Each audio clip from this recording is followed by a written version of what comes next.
guys, it's Sharie. It's Halloween! Yay! It's my favorite time of year. I love Halloween. I love creepy things. I love scary things. I just love Halloween. So last year for Halloween, I did a video called My Ghost Story. I will link it down below for you guys.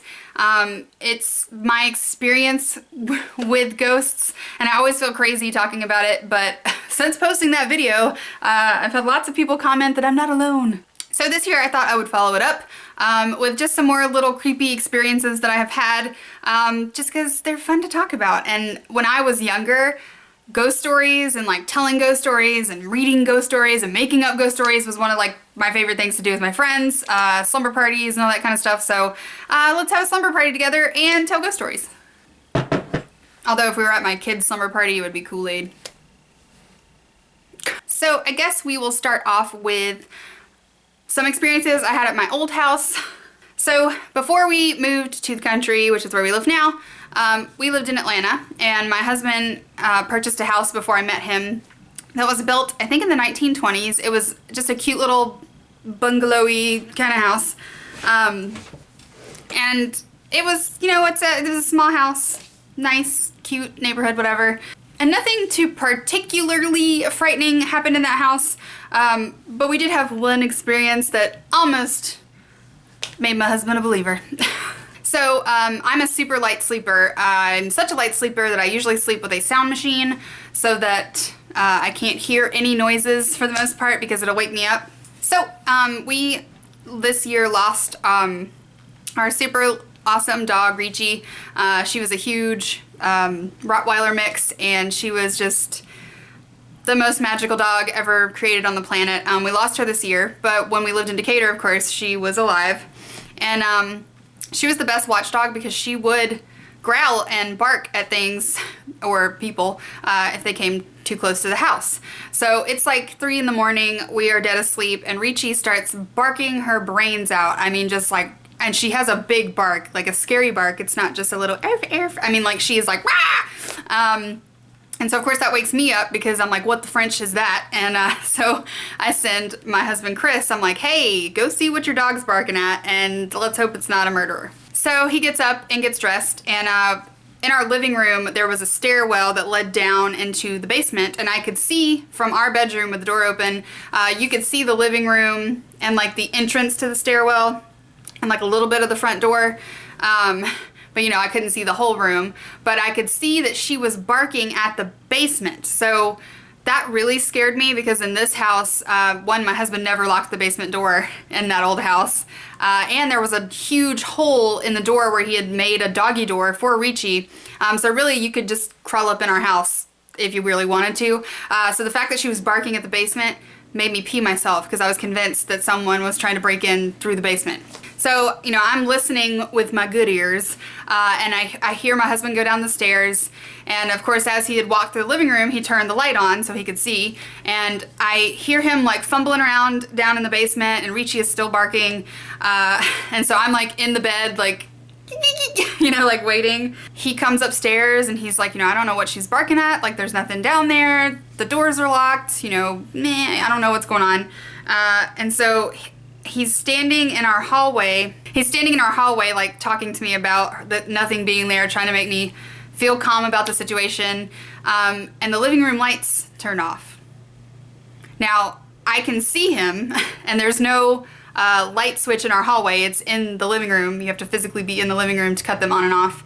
And he's standing there, and the lights go out. And my husband is the most rational, not into spookery, does not believe in anything fun or mystical, very practical man person. And he just kind of looked like he just kind of had a face like, and he's like, did you turn off the light? And I'm like, I'm in the bed. You're looking at me. How did I turn off the light?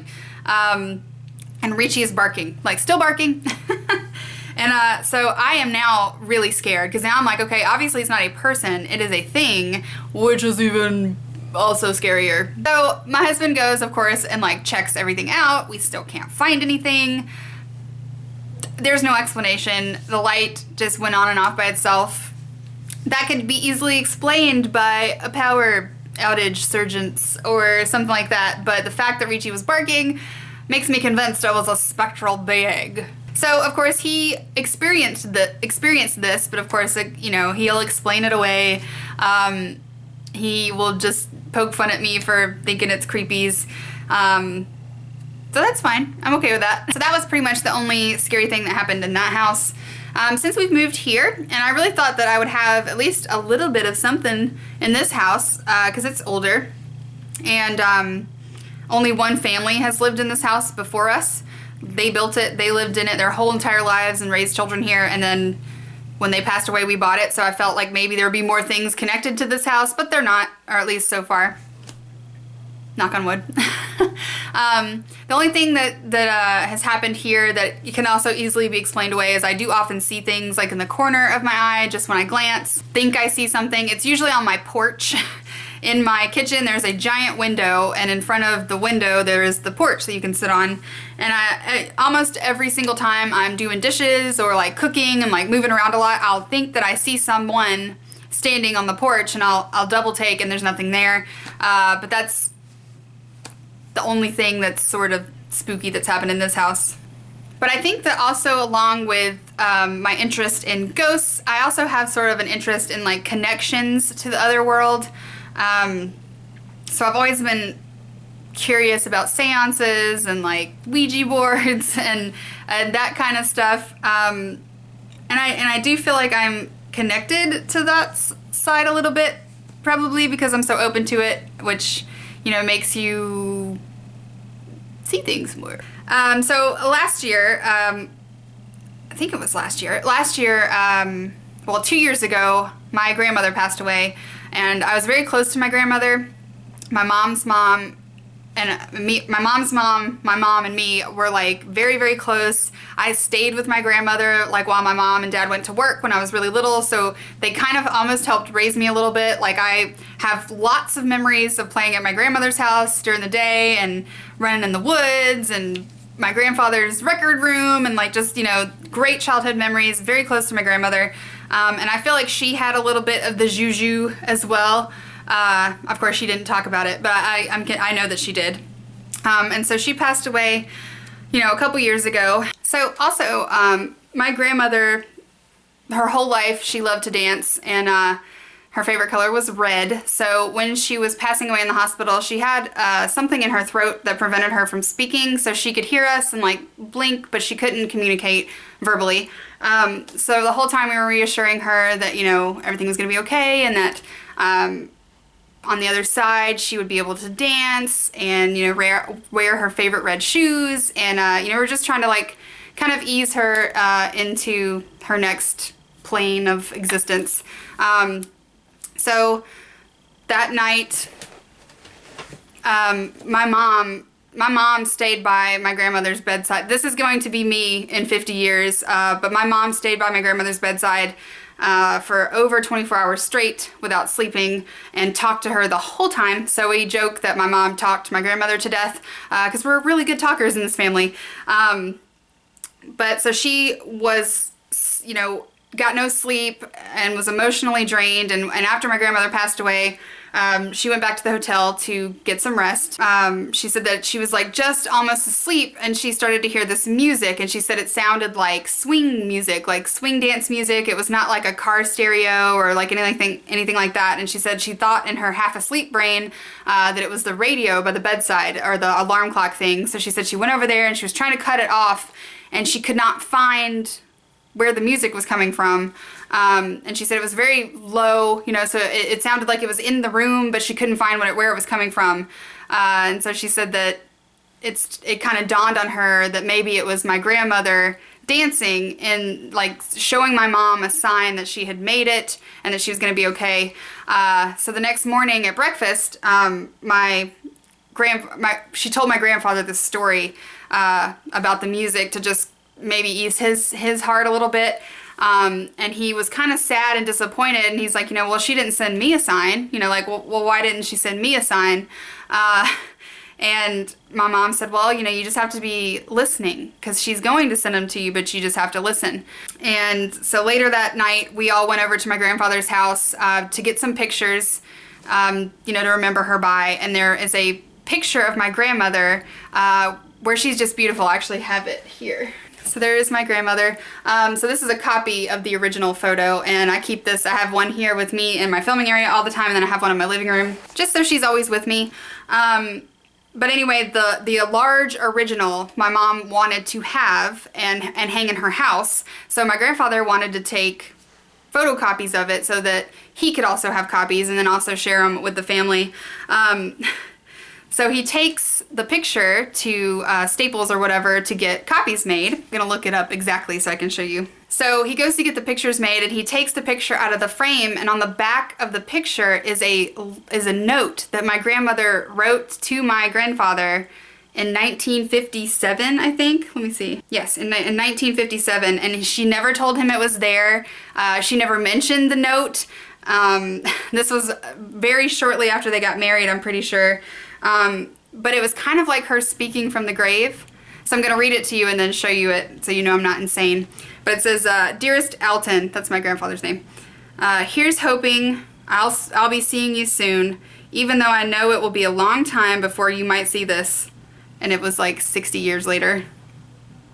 Remember that I will always love you. If we should ever have to part, you will always have my heart. There will never be another for me. All my love forever and more, Sylvia. And then she wrote on it, I love you, Alton, and I'm so happy to belong to you. Your loving wife, Sylvia. So she wrote this on their wedding, like near when they first got married.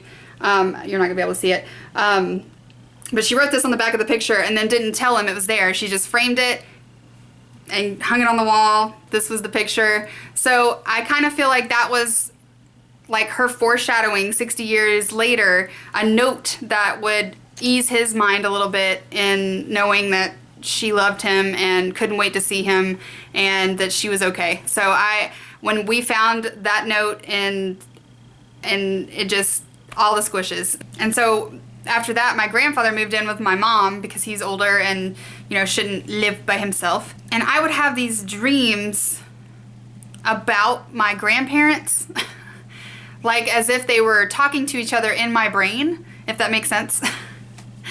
And I had them quite often. I didn't always remember them, but there was one that was so strong and so powerful that I actually called my mother in the middle of the night because I was convinced that my grandfather had died. And I was like, go check on Granddaddy, go check on Granddaddy.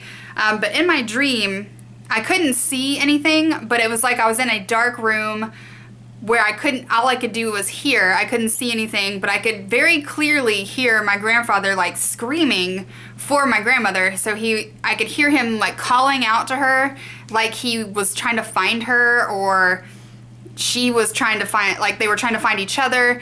And he just kept saying her name over and over again. He was like, Sylvia, Sylvia, and like he could not find her.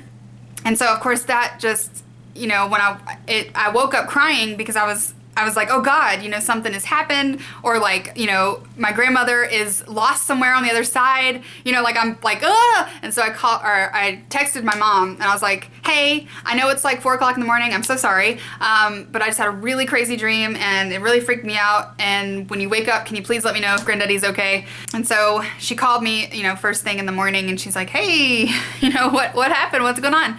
And I told her about the dream, and she said, well, I'll ask, Granddaddy's fine, but I'll ask him about it or whatever.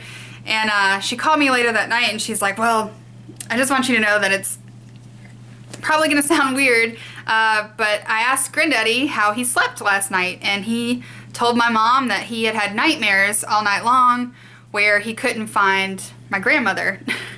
And he said that he didn't sleep at all because he said that he had just been like calling for her and she wouldn't answer him, and it had upset him and he didn't get a lot of sleep.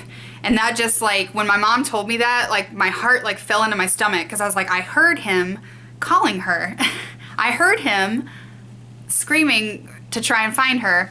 And then a few weeks later we lost my granddad. So I kind of feel like his spirit was calling out to her, and like needed some reassurance that they were going to find each other in the afterlife. And I know that they did. I don't have any doubts in my mind, but I feel like maybe his spirit was connected to that side already, and his body just hadn't caught up yet. So it kind of gave me a little bit of a reassurance that they're together and they're connected in the next life, and that maybe the people that I am truly connected with in this life will also be in my next.